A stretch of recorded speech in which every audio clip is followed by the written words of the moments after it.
Now, first story. Tawag nga ni story, no? Take a look at this picture. Ay,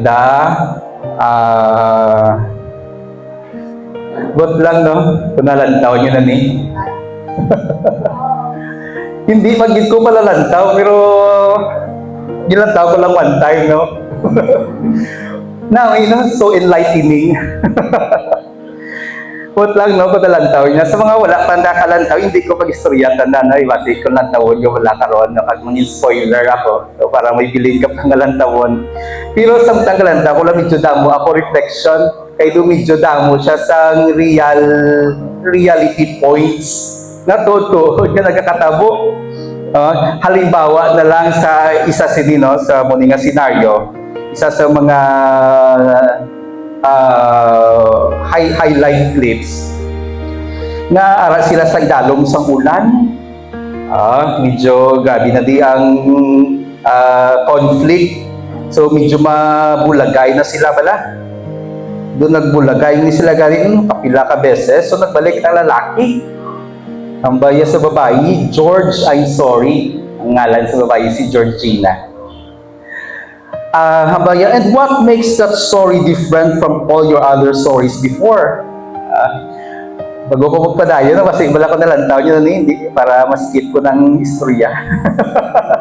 Sino pa din wala kalantaw? Yati anong kinalain, ba? Dira ko lang, dudamo na po bala sa ma-reflect.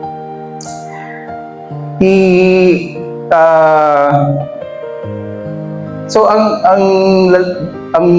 relasyon, they are in a relationship sila nga duha, no? Pag wala ko lang dragin pakita ang bilog na clip, no, or video clip, no, kay may mga damo sang curse words sila. Galinupok lang. Well, anyway, pag medyo nag-live-in sila, no, so wala man natin gina-encourage na. But ang muna ka senaryo, ang ano bala, no, ang hambalya bala, ang relationship, may problema ng ilang relationship. One reason is that ang relationship is not balanced. Ang isa lang niya ang iyang pagpalangga, mas labaw kumpara sa isa, or kulang niya ang isa, no? Ang babae lang sa mga story, ang dako iyang effort to maintain the relationship, nagasakripisyo na siya, almost in terms of economic finances na, no? Para mabuhi lang sila, no? Kaya they live in one house na galing, so may mga bills na sila, etc. So, ang walang lalaki, hindi man siya pabaya sa buhay, no? May ginapursu lang siya, no? Wala pa siya ka-breakthrough, no? So, ginasuportahan lang siya gyapon sa babae, nag-eskwela at work at the same time. Hasta sa punto ng ginkapoy na siya. So, di mo na, no? Kaya ang lalaki do ulagid niya sa effort sa ilang ilang relasyon. So, balik ng lalaki under the rain, nangay siya sorry, hambaya, di na kapila ka na gali, no, sorry, in one click ka hambaya sa babae, pagod na ako. Isa sa mga viral na mga meme bala, tawag na trending ng mga memes sa social media nga nagamit. Pero sa next clip, hambaya, matalino akong tao pero pagdating sa'yo, ewan ko, natatanga ako.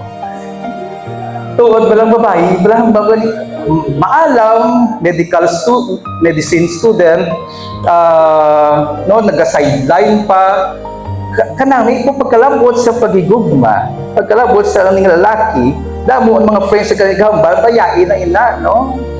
Pero babae, hambaya, pagdating sa'yo, natatanga ako. Konting sorry lang, konting lambing lang. Kung kagina may science of love, ari naman yung point number 2 is the spirituality of love. So let us look at the Bible. What God says about this season of our lives. So point number 2 is keep your heart in line with God's design. May design balaan ang Diyos. No, ang design ng Diyos, pirmigid yan namin. In other words, wala hibig-hibig. Wala heartaches. Tinga aga ka heartaches, kita nga nagaka-problema kita sa aton nga relationship.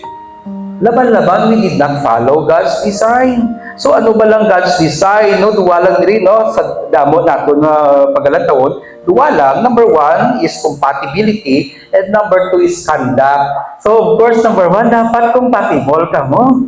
No, hindi pagpilita, hindi. No, bisan ano ka mo katugpo, kareto, kung ano. No, kung hindi ka mo galing compatible, hindi.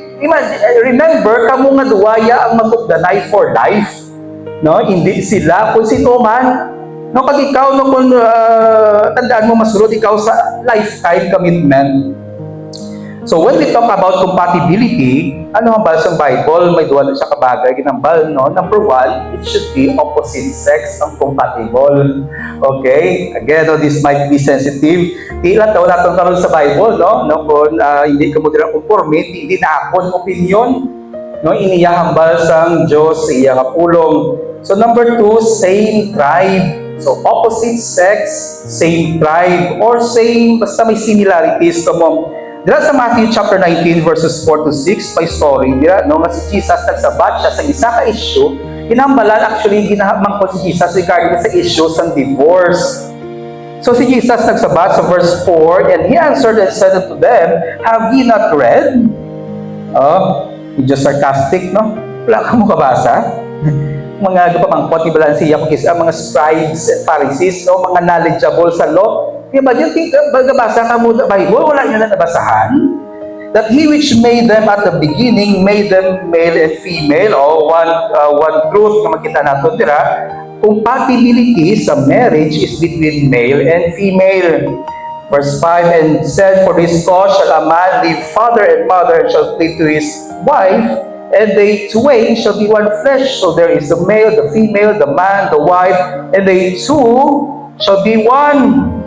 Verse 6, wherefore they are no more twain, but one flesh. What therefore hath God joined together, let no man put asunder. So what God united, let no one separate. No? In other words, kabalo ka mong in the law of Moses, muna yung bala sa mga usisa balaan sa iya, no? Bala sa mga tao.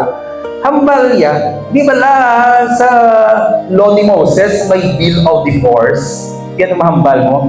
So, wala pa na ibutang, no? But if you read that chapter, Matthew chapter 19, in the succeeding verses, sa baling kisas, because of the hardness of your hearts, Moses wrote a bill of divorce, no, para makagwa ang isa ka dihado nga partner sa isa ka effective na nga relationship.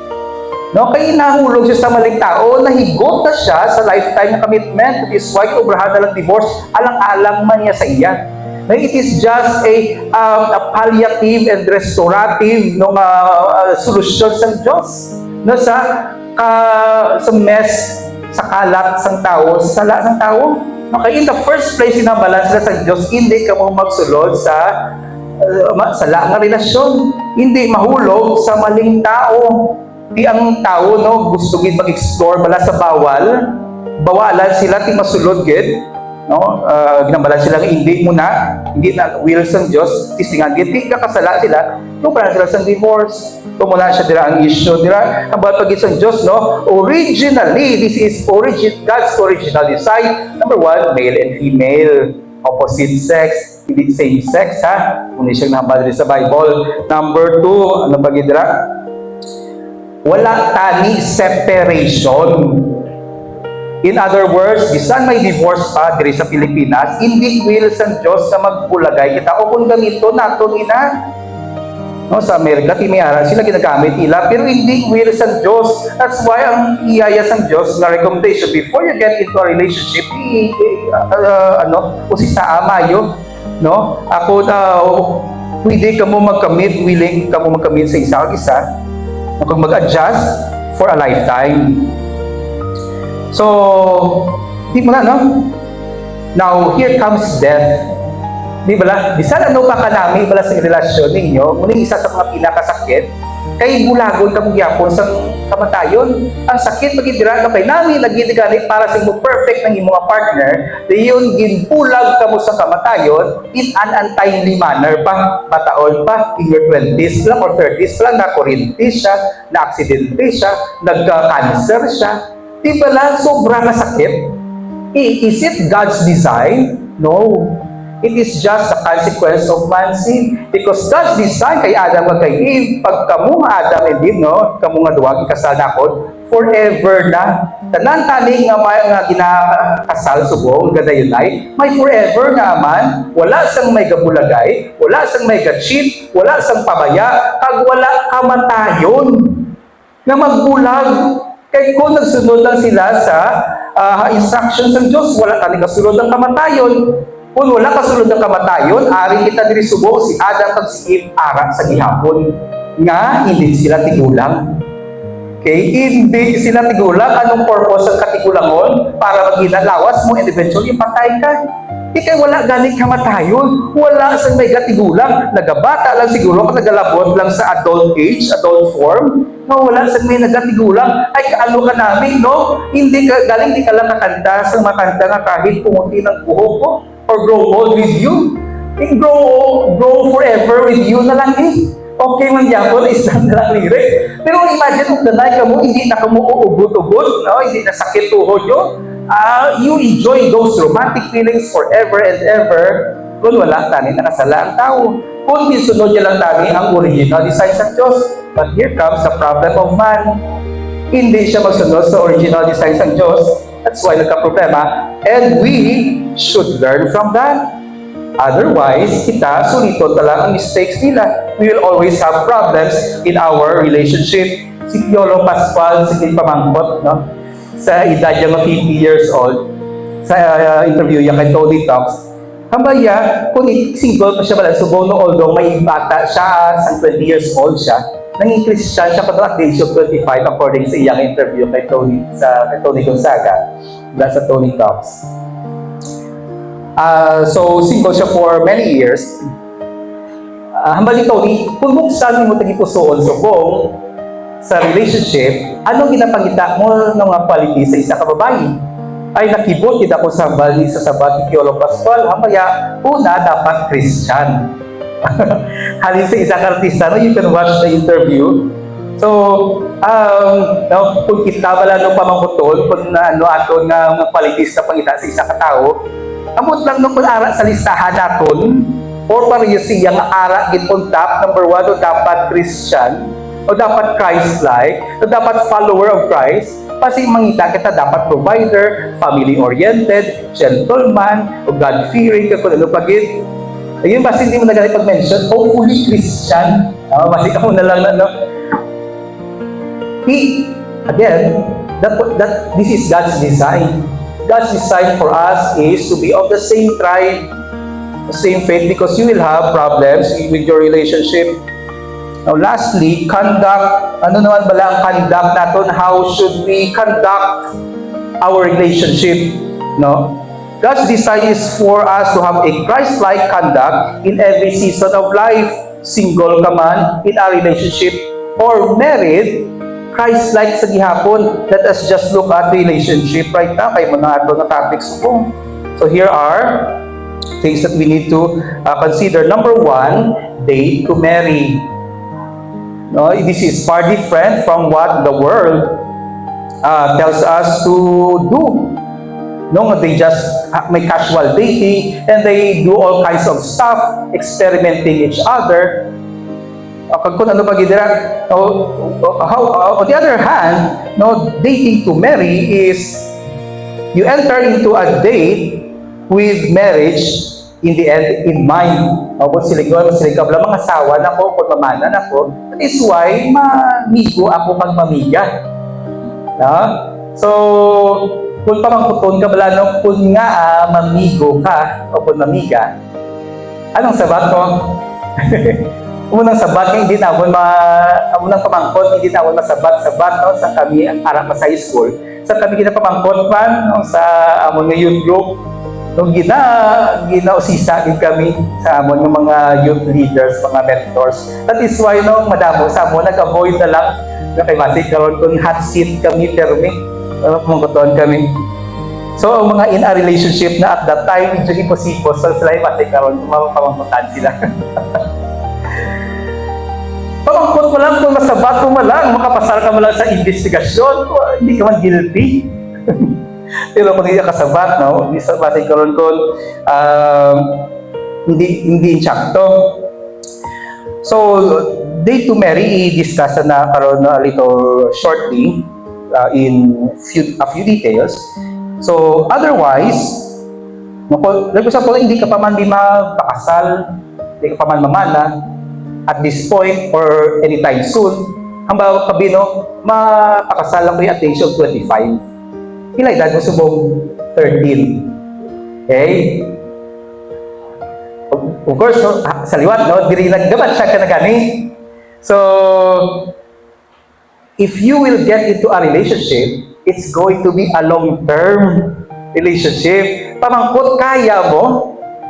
Ako, wala ko yung problema, no? It is your life. You will be accountable to God for that. You have your parents primarily to guide you. Secondary lang kami sa church. So, your parents are the primary accountable and responsible sa imo, aral sa Bible.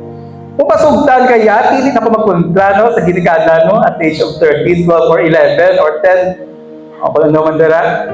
No, pero kung kami, ako ya pamagoton, ilan to ko Bible, kung maraming hambal na ako sa imo. Wala by the way, edad sa Bible, no? So medyo may freedom kita dira. Negotiable. So, kriti mo na, no? Hindi mo gid mapunggan or hindi ka gid mapunggan. No? Feeling mo ya siya na gid. True love na gid na. Sige, you get into a relationship 13 years old, pero mga asawa ka, pakasal ka rather at the age of 25, it's 12 years na dating nyo, na away pati. Abot lang kung kaya mo na, no, kung hindi mapektuhan ang imong studies, hindi mapektuhan ang iba ng imong areas sa imong kabuhi, hindi mapektuhan ang pagpangalagad mo sa Ginoo. So, day to Mary, in this issue, clarity is key. So, kung sulot mag-date ka pala, no, you finally ask someone, Masilika, I think I see the possibility of you and me serving the Lord together. Serving the Lord together. So, you be clear. Hindi nga sagay ka lang dira pa-cute. No, sagay ka lang dira kapaporma. No, wala ka man may ginahambal kung ano ginabatsyag mo. Kaya ang isa to karon mag-asa. No, ibuo niya iya ko galingon nga available. No, kay gahulat siya sa imo. So damo na probably no na options na nagpalibot sa iya, pero gin-cancel ya tanan.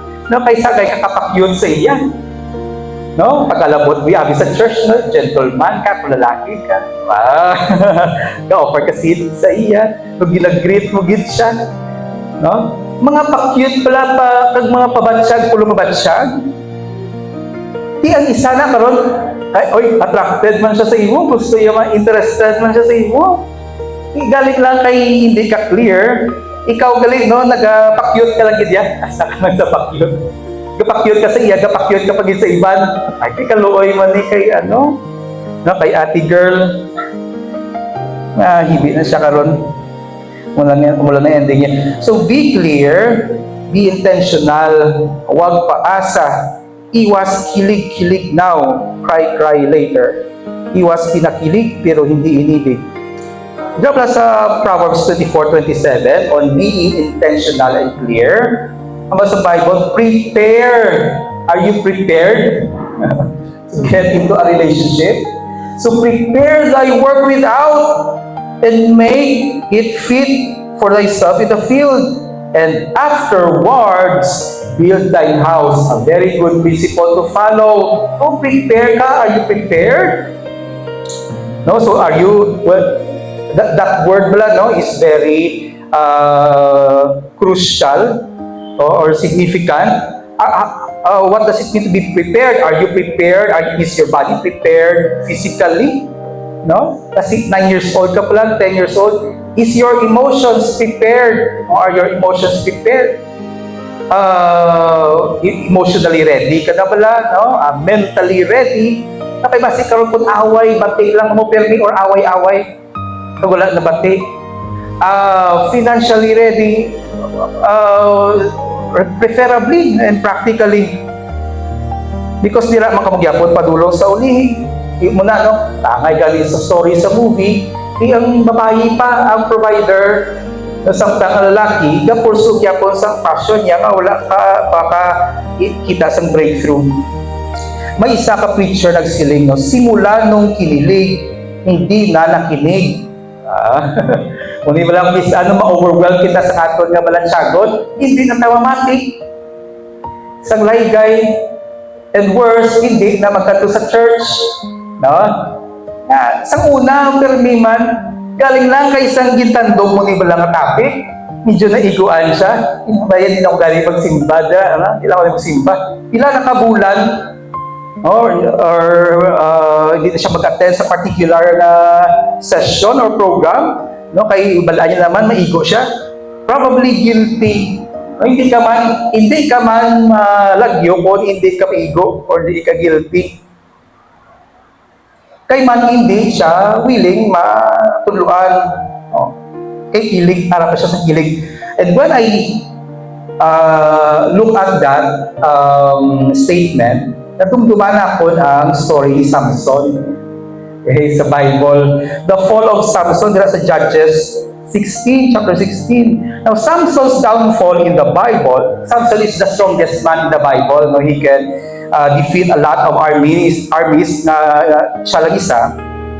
Pero natumba siya bangod sa babae.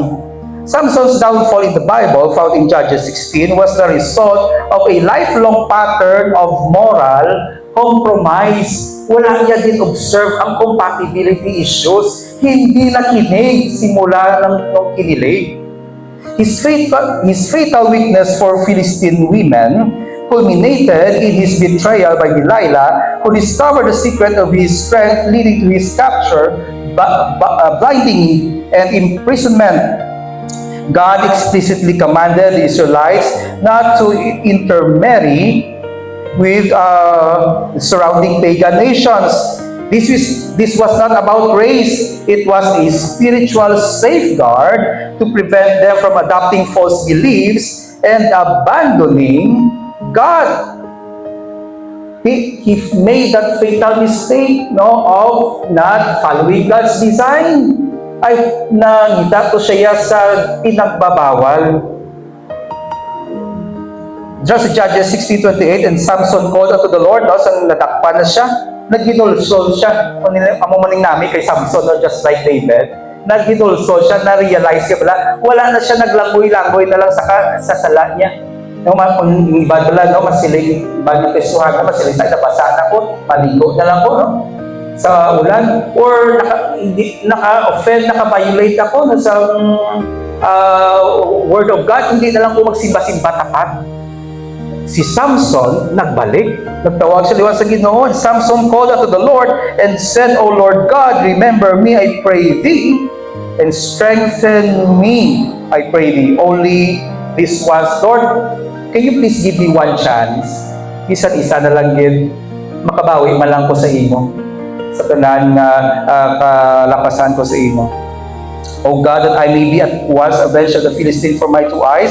And Samson took hold of the two middle pillars upon which the house stood, and on which it was borne up, of the one with his right hand and of the other with his left. And Samson said, Let me die with the Philistines. Kakabalo ka mo, no? Mas damo pang napatay sa mutungan kumpara sa buhay siya. No, may namig man siya gawa nga comeback, no? Isang gamay na lang gabahin sa niya kabuhi. Pero at least, no, when we come back to God after we know we have wronged against God, ngayon lang patawad sa Ginoo, balik lang sa Ginoo, no? And God can make a wonderful story still out of our mess. For God, all things we know that all things work together for good to them that love God, to them who are called according to His purpose. So also, no, in the conduct of relationship, we should observe dating without fornicating. When we say fornication, that means sex outside marriage. Now, God's design for sex, it should be in marriage. Now, no man invented marriage except God. Sa kadamo sa intensyon sa tao, ang marriage wala, ang union, hindi intensyon sa tao, Diyos mismo nag-invent na. And at the same time, ang sex na, ang Diyos man ang nag-design sila. Mga manami nga mga bagay kung gamito ta lang according to God's design. The problem starts when we do not do it according to God's design. So, in your day period, no, observe boundaries. Kay iba dyan wala nagabawang observe boundaries. They do casual sex during dating. Casual na lang. O, hindi na siya formal. Casual na lang. They do it whenever they feel. So, no, as Christians, as Christ followers, how should we conduct this? Where do we draw the line? No? When we read something in the Bible clearly stated, kung may mabasahin kita natin, that's a clear line. Okay? Halimbawa, be not unequally yoked together with unbelievers. Okay? It's not just practicality-wise, no? Now, I did man, would like it man, magpaplanay ka mo, ngay ka mo agree in terms of faith and in many other things. Spiritually speaking, ginambal man ng Diyos sa mutong verse, hindi ko yung mag-fellowship ya sa yawa. Because kung unbeliever na siya, hindi siya saved, hindi ko siya anak pa na siya sa yawa, pagpakasal ka mo gani, magbalain na kami sa kanas. Hindi ko yan. Ginambal yan sa mutong verse. No, I don't want to have fellowship with light with darkness. So, that is a clear line. So if we cross that, it's not the pastor's guidelines or standards on the cross. It's not the church's standards on the cross. It is God's standard on the violate. So where do we draw the line? Kung wala galing na surat sa Bible, and if in doubt, don't. Okay lang kayan, kubraon ini. No, ginlantaw po ng Bible, do wala man siyang kinambal direkta do iba nga bahin, do kambal ka do hindi maayo. Hindi na lang guro So if in doubt, don't. So, where also do we draw the line? The safer, the better. No, kung layo pang linya, sabing kalsada dito pa, dira pa lang sa buwan sa patahan, may mo dala kwasta. Hindi na po ito magkantugin sa sidewalk para di ko maipit. Pati at least safe ka. Ang iba niya makantugin ko sa kilid, di patapak pa sa pavement, sa kalsada, sa salakyan. Dako siya, sayang nga madisgrasya. Particularly speaking, we want to avoid things nga mga makabiolate directly sa commandments ng Diyos like fornication. And fornication, or sex outside marriage, nag-start na kung sa physical touch lang, seemingly harmless. Or sometimes may sa tulukay lang, or sa chat. Nga nag-escalate bala amat-amat. So you should learn how to draw the lines. Pasilika ay asta lang po diri No? Kung gusto yung makipag-friends lang, i-asta lang kami friendship.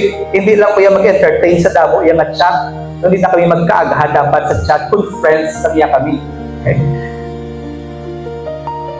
In 1 Corinthians chapter 6, verse 15, know ye not that your bodies are the members of Christ? Shall I then take the members of Christ and make them the members of an harlot? God forbid. What know ye not that he which is joined to an harlot is one body? For two said he shall be one flesh.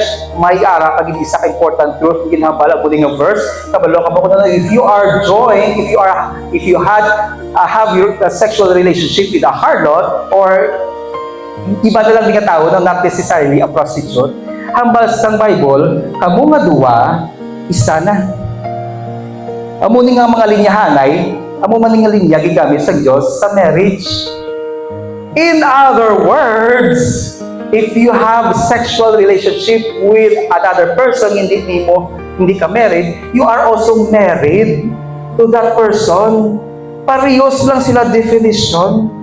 Di kung ginubra mo na karon casually, hindi galing ginubra mo na. Ginubra lang sa iba nga tao. Hopefully wala. Ginubra na bino sa mga tao, they are also married to many people already. Pamangkot, balaan nila? Laban-laban, wala. Wala, di nila manilaman gusto mamatian o kung mamasahan o kung pamatian. But we need to learn this because we will all still face God at the judgment seat of Christ. Balaan naman ini o kung hindi, kibot ng tagali o guilty kita of many counts of adultery. Okay? We are joined to another person. Next verse lang. Flee fornication. How do you fight lust? Sexual lust. This is how you fight it. You flee. You run away. That is not being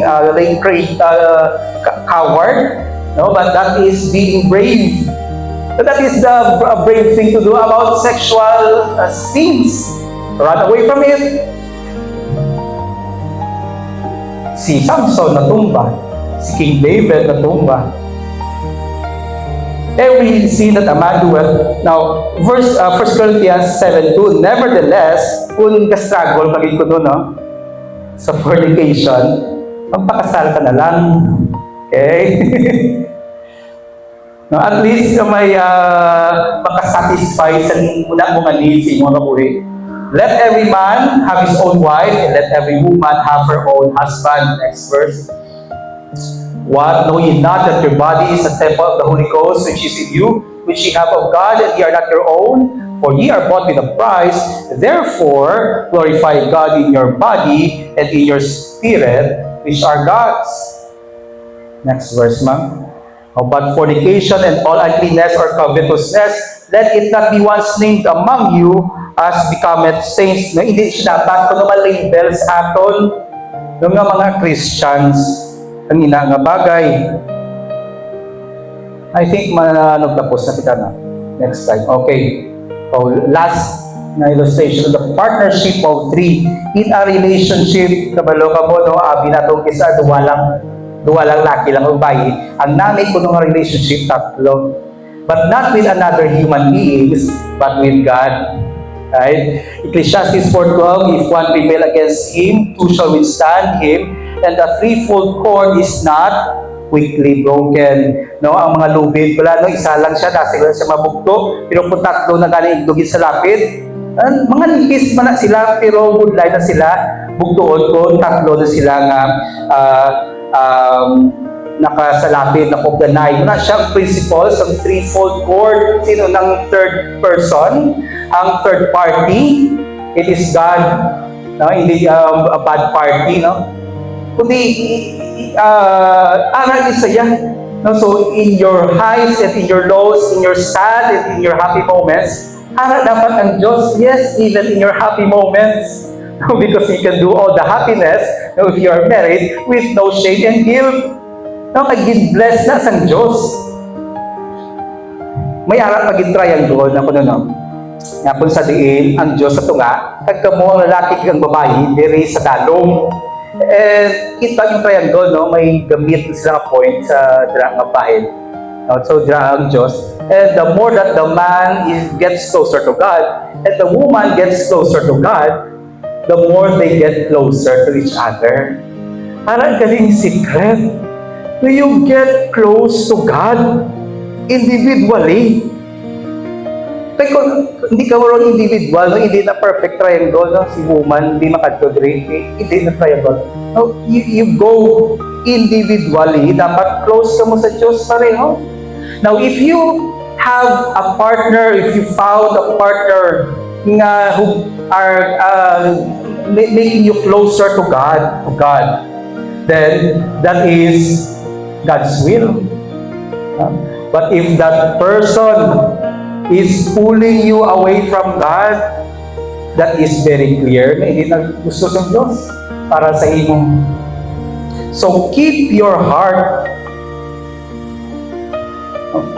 with all diligence, for out of it are the issues of life. Keep your heart in perfect sense. Let us use our heads with all diligence. Kay basin ma-overwhelm ng kita sa atong emotion, and let us keep our hearts in line with God's design. That way, ma-enjoy naton to the fullest ang ini nga namin nga bagay na ginisenyo para sa Diyos.